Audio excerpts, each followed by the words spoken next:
Bienvenue dans l'histoire de la mode où je prends une pièce incontournable, je vous explique son histoire et comment la porter. Aujourd'hui, on va parler de la casquette. Les premières casquettes étaient portées par les travailleurs manuels, les marins et les soldats. Elles ont été conçues pour protéger la tête du soleil et de la pluie. À partir des années 30, la casquette entre dans le domaine du sport. La marque New Era crée ses célèbres casquettes de baseball. C'est dans les années 60 et 70 que les femmes commencent à s'approprier la casquette, inspirée par la culture sportive et les looks masculins. Des célébrités comme Jane Fonda et Brigitte Bardot ont contribué à la populariser et les couturiers ont commencé à présenter des modèles de casquettes dans leurs défilés. La casquette a été vue sur l'influenceuse Marie VCTR qui porte la casquette dans un look décontracté chic, mixant la casquette avec un blazer. Elle porte la casquette en velours côtelé blanche de chez Chapotte, marque éco-responsable Made in Europe. Je vous le rappelle, je suis conseillère en images. Voici deux tenues que j'ai composées pour Chloé, 26 ans, pour qui j'ai twisté ces tenues de travail formelles pour un esprit plus décontracté, adapté au week-end. Aujourd'hui, on va parler du jean. Le denim, tissu plus souple que le jean, était déjà utilisé pour fabriquer des vêtements de travail au 19e siècle. En 1873, Lévi-Strauss et Jacob Davis créent le pantalon jeans avec un S, un denim plus rigide et solide, adapté aux besoins des mineurs de l'époque de la ruée vers l'or.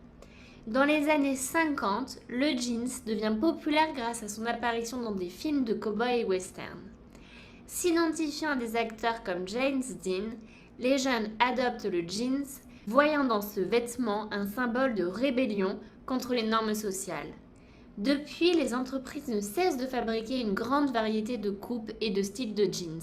Dans le prêt-à-porter aujourd'hui, on trouve de très beaux jeans chez Labdip Paris, d'ailleurs portés par Pénélope du compte Pénélope Arbou.